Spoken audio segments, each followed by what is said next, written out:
Hello? Hello, Yes? Christian Prince. Yes, you are live on air. Okay, well, I'm live here too, and I just want to call you to tell you my experience and that I was Muslim, Okay. and I want everyone to know what I discovered to Islam. So first of all, I want to say that I converted to Islam. I come from a very, very broken family. Okay. I was a college student, and I became homeless. Right, it happened that in my university there was a big Muslim community. They talk nice to me, they sugarcoat things like usual. And I decided to convert because I said, okay, well, they're really nice. These are the only nice people that I've been around with. And I see that whatever they tell me, I was thinking it makes sense because they were saying, oh, we believe in Jesus Christ. And if we love Jesus, we respect Jesus. And Islam is a religion of peace. Mm-hmm. Right. So I took Shahada. I want to admit publicly that I didn't.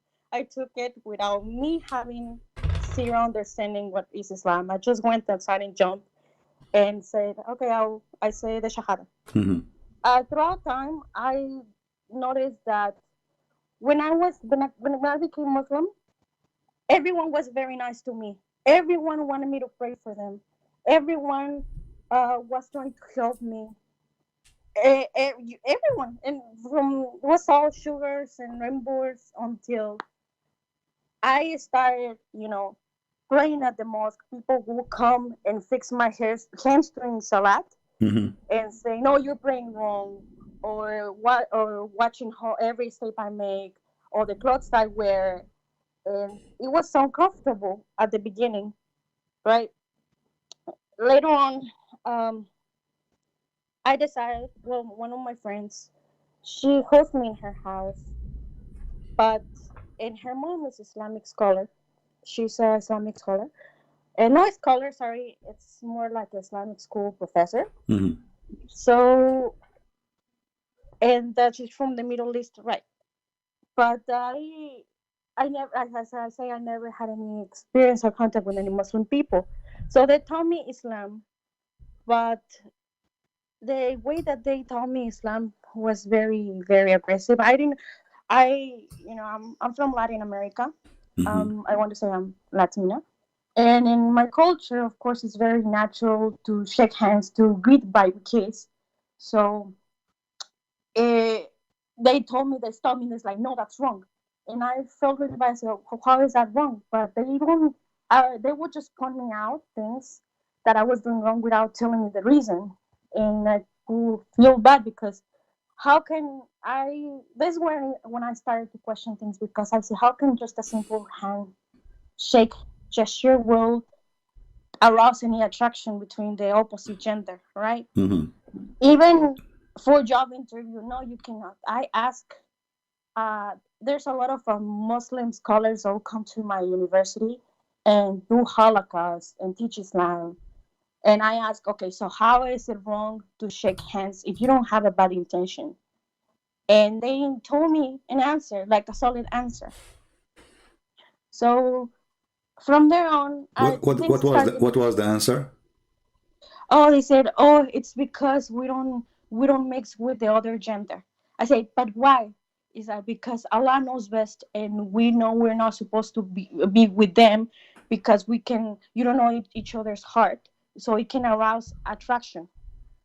But if you think about it, how can just shaking hands arise attraction to another person? Like I'm just greeting the person, right? Mm-hmm. So from there on, I started like getting like a bad feeling, but I didn't listen to my gut, so I just went on.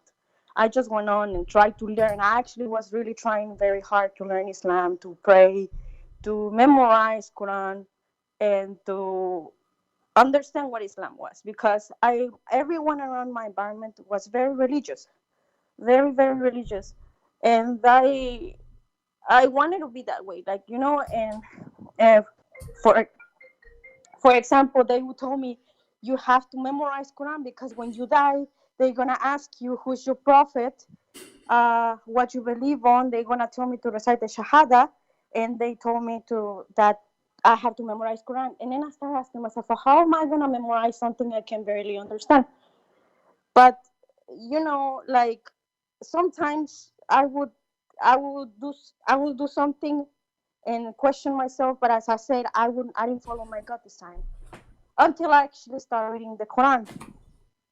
And when I started reading the Quran, I got very, very shocked because I say, why? Like, is this really true? So I went and I asked many sheikhs, many scholars about that, and they would say that, oh, you're not understanding Arabic. You need to understand the context. You need to learn Arabic because it's classic Fusha Arabic. But I want to ask you, Christian friends, something. How can people teach Islam or want to do? They want to do dawah on not on converts if they say that Arabic is a really high level language that no one can understand. How can they try to teach something that is high level to people that barely can speak Arabic? That's my question. Well, what they said partly is true. Nobody can understand. The Quran is a very stupid book. So if we give the Muslims a verse in the Quran and we ask them what this verse means, you will see they have 1,000 interpretation, if not 1,000,000. So how a language which is sent by Allah to guide us, they themselves cannot understand, and they cannot have the same interpretation for, what is the message there? So the Quran is a very stupid book, made by a very stupid writer, and because of that, doesn't make sense. Actually, if I go to the comment, there's a Muslim, he posted in the comment, let me see if I can find it in the previous video. He said, how you say in the chapter of Mary, chapter 19, he said how you say that the Quran is not connected, doesn't make sense. The verse before and the verse after have nothing to do with it. So he mentioned that the verse of and the chapter of Mary as an example, all of it is about Mary. But is it true? If we go right now to the chapter of Mary, we will find that the part about Mary is just little. The most of the part have nothing to do with Mary. Here we go. This is about Mary. This is about Mary. This is about Mary. No, And then what is this? This is about Mary. This is about Mary. This is about no. And then here he speaks a little bit about Mary, and then he starts speaking about things have nothing to do with Mary and have nothing to do with the teaching of Christ. Like who is the one is who is the one is talking here? So in the Quran there is no connection between verses, and there is no connection between a verse and the one after it. He talking about Mary. Okay, here we jump to Moses, and then we jump to Aaron. Why? Because Muhammad, he think that Aaron is the uncle of Isa, and who is Isa? We do not even know who is this name. So the Quran is a very stupid book, and this is why the Muslim, they try to fix the Quran. So when the Quran says he found the sun set in murky water, the Muslim, they have to add words to the verse in order to fix it. So they say it appeared to Alexander the Great that the sun set in, but Allah never said it appeared to him. He said he found it. So in order to fix stupidity, they have to fix the language, and they have to add words. So how the Quran is an amazing book, high level of language, when the Quran is given wrong meaning, a wrong purpose of it. You know what I mean?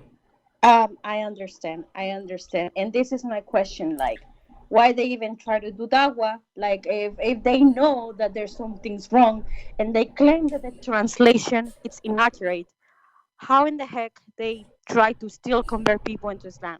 Like that's you see, it's like you're asking the Satan why he's trying to fool you. That doesn't make sense. So you should know that this is a satanic religion, and a person who follows it, he is possessed with the devil.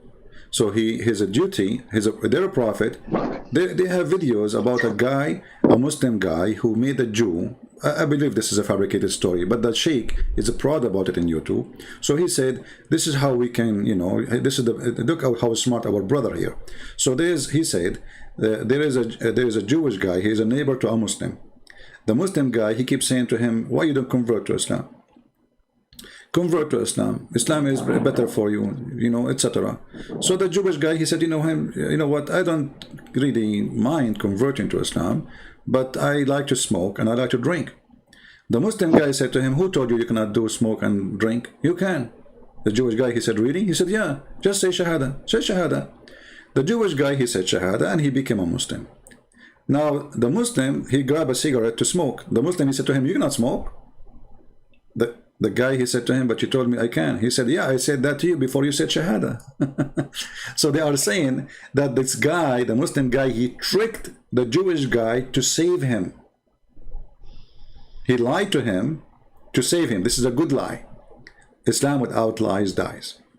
So they justify their lies by saying that we lie to save the people. We enslave you to save you, you know. So if we go actually here in the hadith, let me show you this in the hadith. If you ask a Muslim why you attack people, nations, and enslave them and take them as sex slaves, why you do that? They say to you the answer in what the Prophet said. Okay. Read carefully. Abu Hurairah reported that the Prophets as saying, God charmed with people who will enter paradise in chains. They will enter heaven in chains? Why they will enter heaven and they have chains? Doesn't make sense. We have to search more. We go down a little bit, we find. Okay. Muhammad, he said to the Muslims, speaking to the Arab, you are the best of people ever raised up for between two brackets for the benefit of mankind. This is Quran chapter 3 verse 110. And then Muhammad explained that verse. You see, if you go on YouTube, all Muslims, they say this is, you see, the Quran says that the best of us is the one who is the best for mankind. This is what it says. But they will not say to you that this is about slaving and raping women of other nations. Read carefully. He said, the best of mankind of those who bring them with the chain around their necks till they embrace Islam. Thereby save them from eternal punishment and hellfire. So Muhammad, he told the Muslims that enslaving others is a duty of charity. Are you? Yeah, this is I'm showing the reference in front of you. You know, we don't say things without proof. Oh my God. Yeah. So okay, this is just make it even worse. Yeah. So those Muslims, because now you don't live in the land of Islam, they are not raping you and they are not taking you as a slave. But if you are, if Al Qaeda control, let's say you are a Mexican, I don't know where are you from, but let us say you are a Mexican and the Muslims took over Mexico and they will practice a true Islam, and they invade your country, they can take you and rape you, and this is the Quran proving that all over. And enslaving you is part of the duty of the Muslim. It's an obligation, it's not even a choice. As you see Muhammad praising the Muslims and Allah praising the Muslims, saying you are the best of mankind. Why? Because you enslave others. Because by enslaving them you force them to convert to Islam. Oh and by the way, even those who convert to Islam, Muhammad, he refused to free them, most of them. As an example, Bilal, he was a slave of Muhammad and Muhammad did not free him. Muhammad, he died and still Bilal is a slave. So Bilal was never free? According to some Muslims, they claim that he was freed by Abu Bakr later. But the reference says that Bilal, he came to Abu Bakr and he said to him, if you bought me for the sake of Allah, will you free me for the sake of Allah? So obviously Bilal was begging, you know, for his freedom, and Muhammad never freed him. Okay, so how can people believe that this cult then, if it's a duty for enslaving people, how can everyone of Muslims believe this is a call from God? What? I'm sorry, but well, like, this is what happened to you too. You see, don't be offended with what I will say. You know, always I like to be honest. You were with them in the same jar. You are the same. How you believe in such a garbage? You know, sorry to say that to you. So you've been driven. You see, actually your guilt is bigger than their guilt. Sorry to say so. Why? Because okay, you were homeless, no problem. You were in need, no problem. And life was tough on you, I understand. But to convert to a religion, you do not know what it is. How that can happen. Exactly. I was desperate. I was like, basically, I really appreciate them. I don't have anything against them. They're really nice as people. But my concern is these things, like just like something like this that you mentioned. When I saw that Aisha got married with the prophet, and the prophet was really old, like he was 55 or 56, not sure how, and she was a little girl. If I'm not mistaken, there's even a hadith that says that she was still playing with her dolls. Yes. That's disturbing, Yeah. really disturbing to think about that. And then my friends and other scholars, they excuse themselves saying, "Oh, but at that time the girls are already mature. They ready for marriage. Those are other times. Those are she was already old. She was like, her body was developed because she's in the desert. It's really hot environment. Uh-huh. I mean, I'm sorry, but I don't know, like in that point I said, all right, there's something wrong. You see, first of all, the claim of she is in the desert. Well, now we have girls who live in the desert in Saudi Arabia, and they are 6 years old. They are the same as a girl who live in New York. They are still little girls. So this is a lie, and nothing changed. Actually, now isn't it they say there's a global warming, which means now it's more hot. So girls, they have, like, are we talking about eggplant, and the eggplant will grow faster in a warm area? That is a stupid statement. This is a human being. He have stages. He grow old by days, not by being exposed to the sunlight. We are not plants.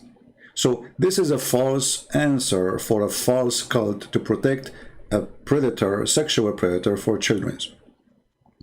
And until now, according to Islam, there's no age limit for how Muslim he can marry. Actually, you can watch my videos. It's in YouTube. Search for sex with infant debate with infant. The Muslims in their book, they says that it's forbidden for a Muslim to have intercourse with an infant. It's forbidden. However, he can, excuse my language, he can put his private part between her legs, but he don't enter. Infant. What? 1 day old. Go watch the debate. Go watch it. It's in YouTube. Just search for it. Of course. And the Muslim, he was debating, and we are showing the reference in the screen, and we can show it right now. So this is an extreme, bad, ugly, disgusting cult. And the only way to defend this cult is to lie. And now they have articles saying that Aisha, she was 18. But all of us, we know that Aisha, when Muhammad died, she was going through 18. She's not 18 yet. So Muhammad, he married Aisha after he died. So in order to avoid the problem, they start making false article about the age of Aisha. But Aisha herself, I mean, look at this. Is it Aisha saying I was 6 years old? She is the wife. She is the one who was with the Muhammad. So she was 6 years old. She became a wife. According to Aisha, by the age of 9, he did intercourse. But between 6 and 9, he was molesting her. This is how bad this man is. He's a criminal. I'm sorry, but like it's even more even disturbing about listening to this. I mean, but yeah, and I want to continue. All Thank right. you so much for your reference, and thank you. Like, I want to say that yes, I was stupid, and I admitted of joining something without further research. But when people is vulnerable, they believe on anything and everything, or they like any slight spark of hope, they go for it. Mm-hmm. Right. And thank God, I did well. Like, I ended up finding a job after I graduated with my engineering degree. Mm-hmm. And everything went well, thank God. But in the process of me, like, when I still had those questions, I met someone, and we decided to get married. He's Arab from the Middle East, right? Mm-hmm. Mm-hmm. Where we got married and everything. I was still a Muslim. And this time, I want to say I was still a Muslim.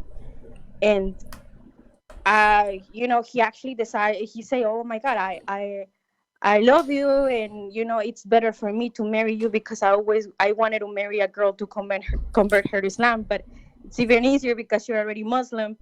So I guess he liked the idea of me being a convert to Islam, so he could teach me Islam. I don't know, Mm-hmm. but so we're getting married and everything, and here I am. I'm still married to him, but I had an accident, and we had a very very bad accident, and in that accident, he got really bad, and I also got really hurt, and I was I don't know what happened. So something changed my life inside of there, and I thought that I was really gonna die, and I really thought that it was the end for me. And all of a sudden, I say no. I I I I turned myself. I don't know how, but I turned myself back to Jesus again, to Jesus Christ. Mm-hmm. And I say, please, I give my life to you. Like I really don't want to die, and I hope that nothing happens to him, to my husband. And can you believe that after I prayed that, like I got better, we got better, and he got out of he was in an intensive care, and he got out of intensive care. Okay. So I prayed to Jesus, and I say, what is going on, and he fell also he fell out of status in his visa because he's from obviously the Middle East, and the lawyer told me I went, and he told me he violated the conditions. It's most likely that he will get deported. And again, I went, I turned myself to Jesus, and I said, please, please don't take him away from me. I Even though he's Muslim, but I put his life in your hands, and I put my life in your hands. But please make our situation better. From there on, I felt a very, very peace in my heart, in my head, because I want to tell you this. Even when I was Muslim, I'll pray 10,000 rakats. I'll pray at night. I'll go to the mosque, and I was still feeling disturbed in my soul. I was not feeling in peace. I wasn't feeling calm. There was something missing in my life. I had no peace whatsoever, Christian Prince. Mm-hmm. But after the accident happened, and after I prayed, believe me, that peace came back. And I want to tell you that my husband, by the grace of Jesus Christ, he has now a permanent resident card. In the interview, like he didn't know, like the interview went bad, but I stay up praying and reading the Bible before the interview. And the same day, even though the interview went like crap, but we got approved. And he told me, how did this even happen? How this even happen? But I can tell you that me putting my life and my hands in Jesus Christ was the best thing that I could ever do. I was blind. I didn't have any peace. But after I started watching your videos, Apostate Prophet and David Woods, I start having a much clearer understanding of what I got myself into. And today I regret deeply of having putting myself in the situation. But I think that everything happens for a reason. And I want to say thank you, because you're doing an amazing job, and you're letting people to open their minds and their hearts and their brain. Right now, my duty, and I'm trying to do that. I'm trying to educate myself. I'm trying to learn more, because I would love my husband to see one day the light of Jesus Christ. Because maybe that's too much for me to ask, but it's a hard task, because Why you don't ask your husband to call me or to speak to me right now?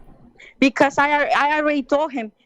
I have already talked to him, and I said, if you think, because he tells me that you are a liar, that you're lying in the mouth of Islam, Mm-hmm. that you and at first I told him, okay, because he was saying, okay, David Woods and Apostle Prophet, they don't know Arabic. How can they be talking about this stuff? So I Okay. said, okay, well, the Arabic, right? But then when I told him about you, he said, no, he's lying. He's a liar, and he just he's an enemy of Islam. And I said, okay, if you believe that Islam has the absolute truth and it's the right religion, why you don't face them? Why you don't prove him that Islam it's the right religion? He said he's not worth my time. So I was like, okay, so you're scared of him. Okay, like, why not stop, please. Hold on. Hey guys, did you hear what she said? There's a guy in the chat, he is saying that Fifi, he got me busted and he mentioned Imam Murrah, whatever. I say to all those, Abdul, this lady who was an ex-Muslim, she just said to you something very important. As long as I did lie, call me and show me the lie. And then record it and then spread it around and let people laugh. Why you don't face me with my lies? How come you are so good and show that people, Muslims, that I'm lying? In a video you make, debating yourself and you win. For sure you will win. Muslims support you, whatever you say. So why they don't dare to call me and prove me that I am a liar? I'm here. I just said, who wanna call me? And this lady, she called me. I do not know her. Any Muslim can call me. So you have Muslim make tons of videos about me lying. Choose any of them and call me right now, and either we laugh at you and at them, or people will laugh at me. Like we have this guy, his name is Arman Views. Arman, how are you, Arman? Call me right now and let us talk about Imam Murrah, and people will die laughing at you. Do you dare? You don't dare, you're a potato, son of Muta. Muta boy. So they are street boys, they don't dare to face. This is what we are saying. You see, look at the title. Why Muslims avoid debating Arabic Christian? Because all what they say here will prove to be false. Otherwise, trust me, they will be lined up to call me and to get me busted. But because they know that they are no match, they knew that they have nothing, they are bankrupt, they don't dare to call me. And in the same time, we have this guy who is saying, Fifi, why you don't ask Fifi to let me call him? I will call him right now. And he can choose any of the lies I say to talk about it. Anyone. We can start from lie number 1. So they are a bunch of kids, and you Muslims are desperate. And here we go. Number 1 lie, let me remind you. Your sister, she said that Aisha, she was a growing woman. She had her menstruation already, and we showed in the video and in the hadith that this is absolutely a lie, because at the age of 14 still she don't have her period. So who is the one who lie? The sun set in murky water? Oh, it doesn't say that, CP. It appears to Zulqarnain that it is sitting in murky water. And then this Abdul, this is why they are so angry from me. They said, this is the correct hadith, apostate prophet. Which one? Which one? This one, let me show it to you. Sorry, I will let you stay with me a little bit, you know. Okay, this is the correct hadith. Okay, what is the correct hadith? What is the one? You know, this is the correct one. Okay, this is the one explain Islam for us. Yes, I agree with this hadith. This is absolutely the authentic hadith. Go watch the video and die laughing. And what is the authentic hadith which those little girls they agree with? They said that Allah Prophet said to Abu Dhar, do you know where the sun set? I replied, Allah and his apostle know best. For sure, they associate the name of their prophet and the knowledge of their God with the knowledge of Muhammad. They are mushrikeen, kuffar.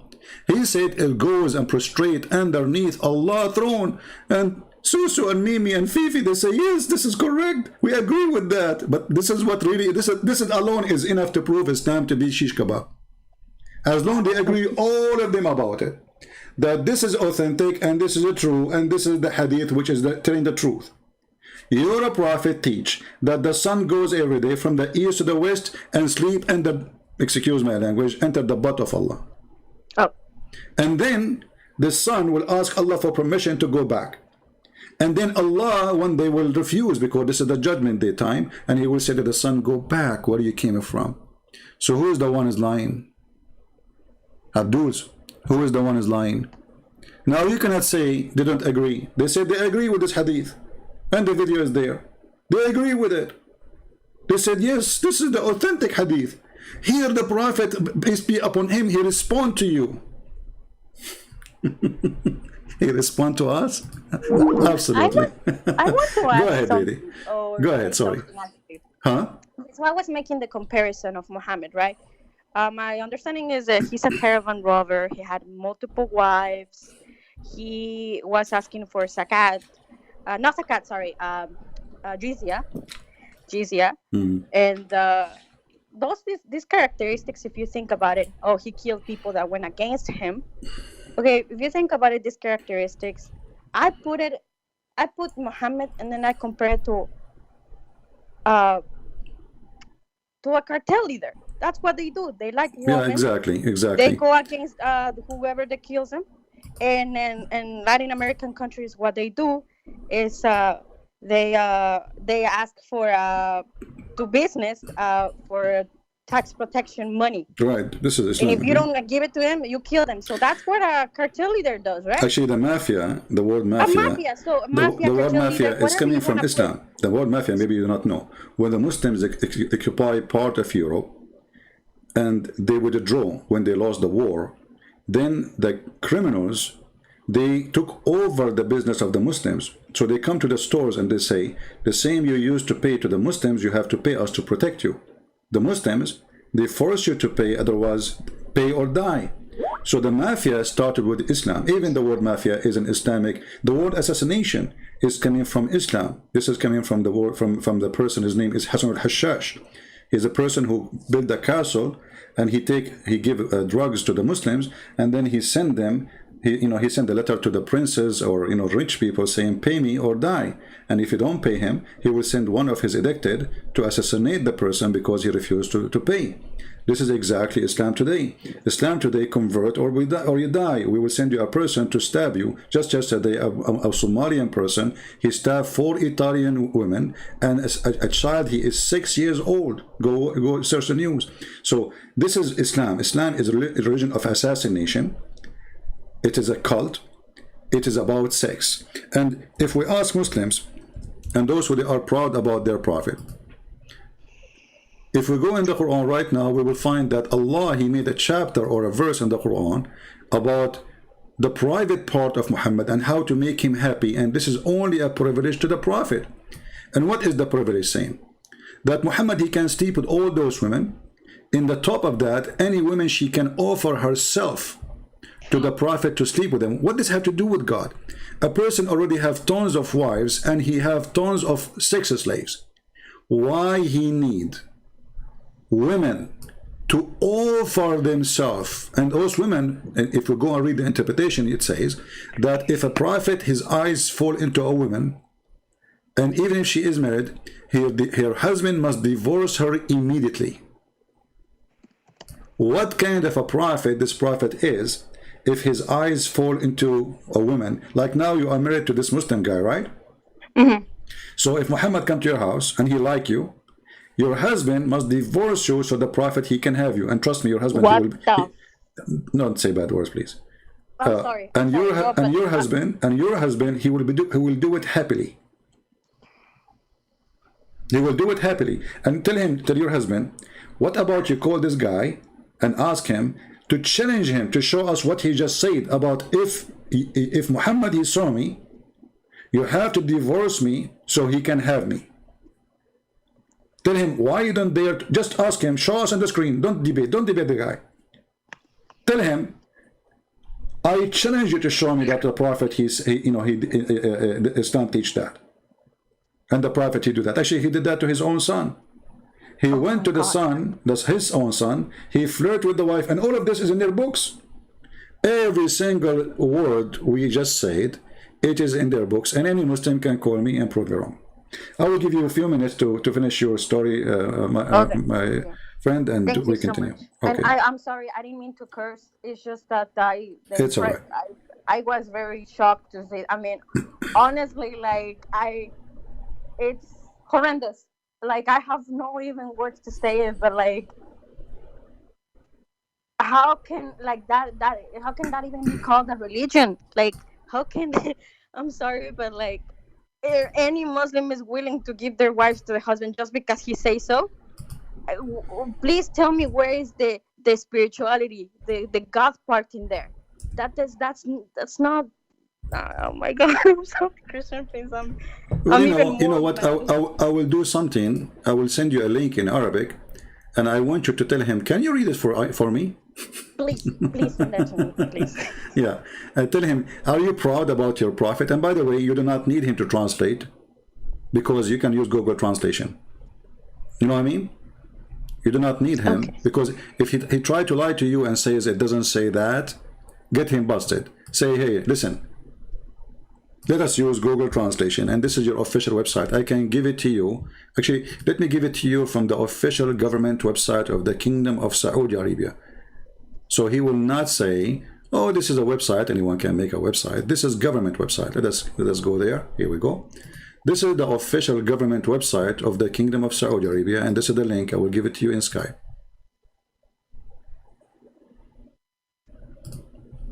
Thank you. Let me go to the chat. After you finish, you will see it in the chat there. Okay, here we go. And now I will say thank you for calling us, and I will be waiting for your husband. Tell him be a man. And I advise you, my friend, this person, sooner or later, he will divorce you, and he will find a new wife. Just wait. Time will come. This is because as long as he is a Muslim, this is what Muslims do. When the woman, she gets a little bit older, she gave him some kids, she got a little bit choppy, he go and find a brand new wife in the Middle East.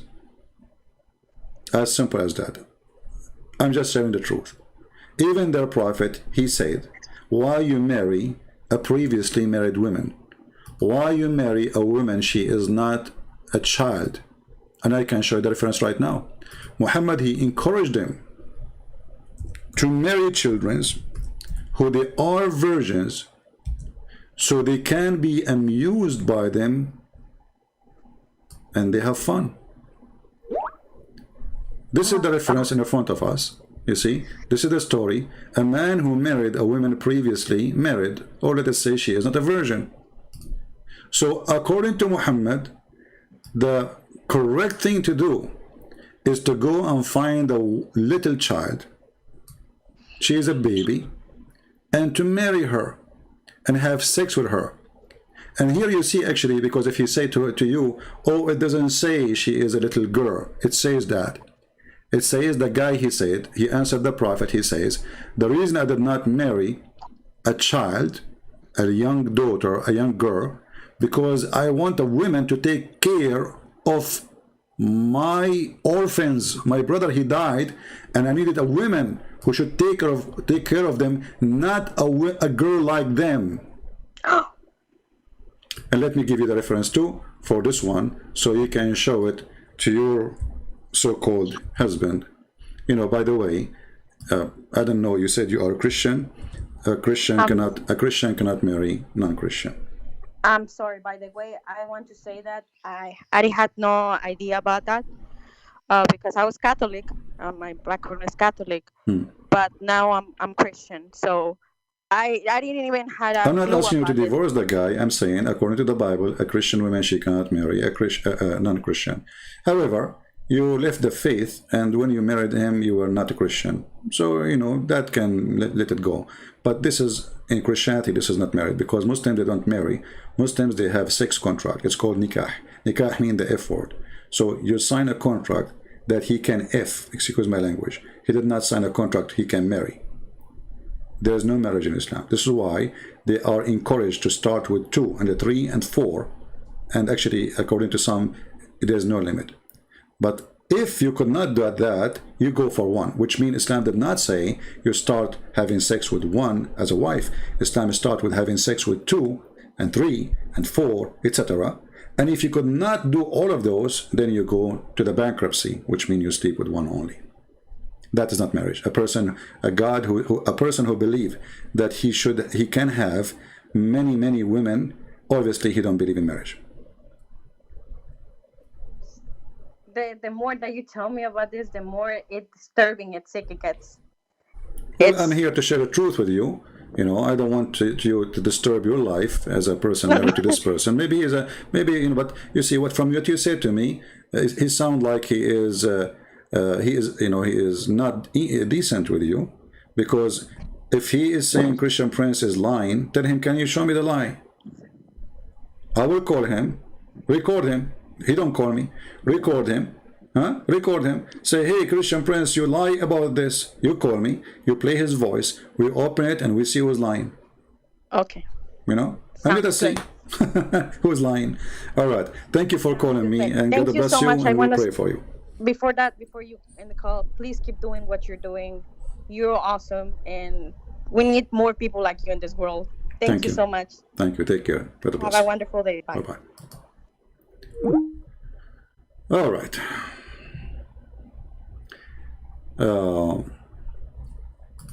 Anyone who speaks against Islam, he is a liar.